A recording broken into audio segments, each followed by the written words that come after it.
Olá, eu sou a Giza Araújo e eu vou falar sobre a artista Sophie Calle, que é uma das mais importantes artistas conceituais da arte contemporânea. Vamos começar falando da biografia.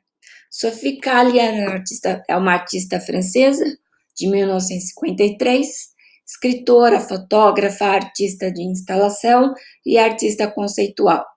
Seu trabalho é totalmente biográfico, usa sua vida em momentos mais íntimos para criar livros, fotos, vídeos e performance. Muitas vezes viram exposição. Robert Kahl, que está nessa foto com ela, era o pai. Ele era um apaixonado colecionador de arte contemporânea e foi diretor de museu. É claro, influenciou bastante a filha na direção das artes. Eu selecionei alguns trabalhos da Sophie Calle. Vamos começar por Le Dormir. Na verdade, vamos falar da Suite Vietienne antes, que é de 1979, que a Sophie é uma ativista política, feminista, viaja o mundo inteiro. E quando ela volta para Paris, após uma conversa com o pai, ela tem a ideia de começar a seguir estranhos na rua para descobrir a cidade a partir do caminho do outro. Vamos ver um pouquinho isso. Ela segue as pessoas na rua e ela descobre pessoas aleatórias e segue um homem até Veneza. E ela diz: eu estava tão passiva que precisava usar as pessoas como motor para a minha atividade. E tira muitas fotos, mas não consegue ver o quarto do hotel. Ela queria ver dentro do quarto, onde ele se hospedava.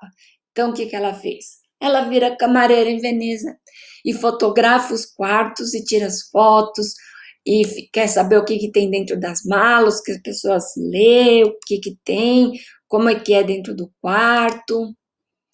E eu selecionei essas 4 fotos para a gente ver que ela tirou dentro do quarto de hotel, em Veneza. Aqui é um trabalho onde ela convida várias pessoas aleatoriamente para dormir com ela.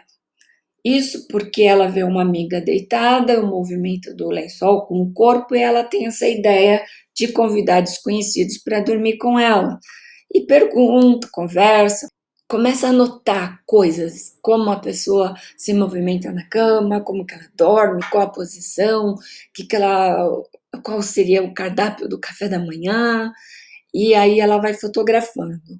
Aqui a gente consegue ver fotos com um pouquinho mais de nitidez, mas não dá para ler o que ela escreve. Ela sempre vai escrever e fotografar, né? É uma escritora e fotógrafa, uma artista completa. Em outro trabalho, ela pede para a mãe contratar um detetive particular para segui-la enquanto ela estava em Paris, vivendo na rua. Ela mostra a sequência do detetive, ele faz as anotações dele, e depois, como ela é escritora, ela cria uma narrativa e começa a escrever com as fotos do detetive. The Blind. Ela encontra pessoas cegas que nasceram cegas e faz entrevista com elas. Ela faz uma pergunta: o que é beleza para você? Aí enquanto a pessoa vai respondendo, ela vai fotografando. E ela fez essa montagem da pessoa, do que a pessoa respondeu e a imagem que a pessoa teve, né, durante a pergunta. Esse caso, ele respondeu: eu vi meu filho em um sonho. Ele tinha 10 anos. Eu estava de pijama, ele me olhou e sorriu. Ele andou na minha direção.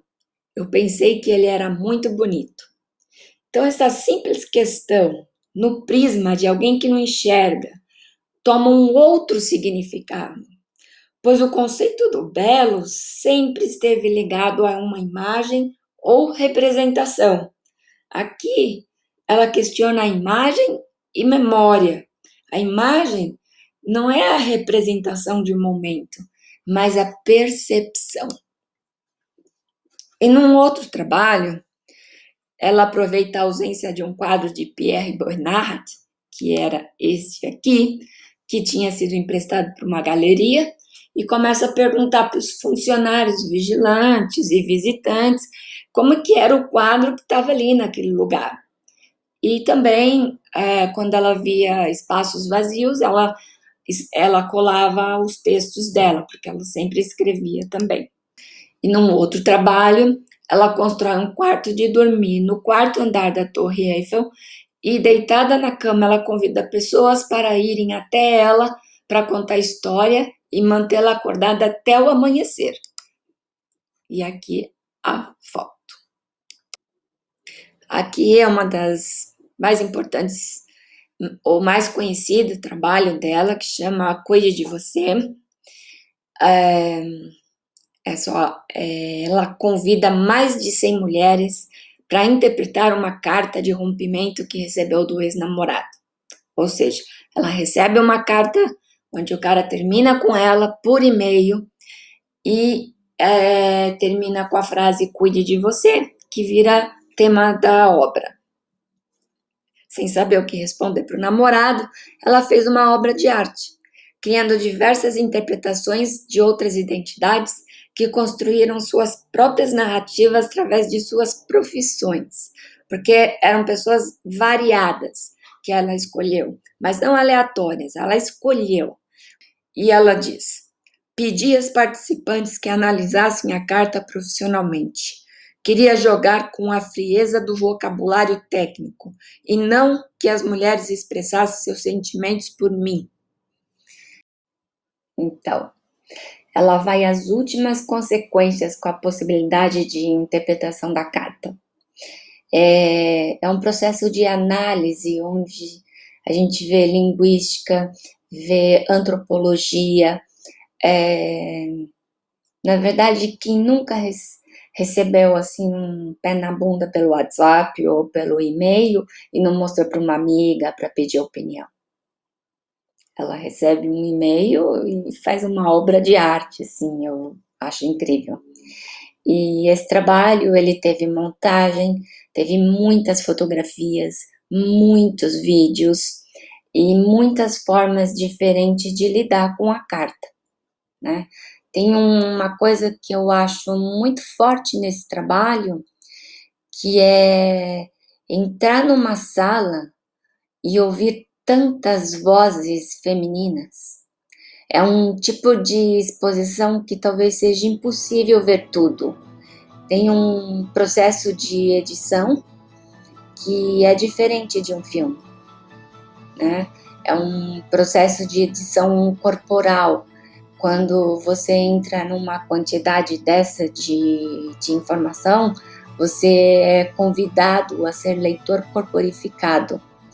Você escolhe o que você quer ver, você vai aonde te chama mais atenção, né? Então ela faz uma coisa que é sobre ela, mas que também é sobre todas essas outras mulheres, né?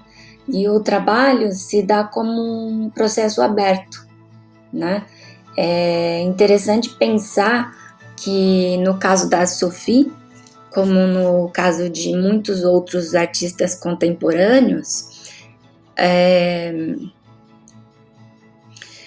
a produção não é só desse artista, é uma produção que tem uma estratégia que engloba e junta muitas outras produções de muitas outras pessoas.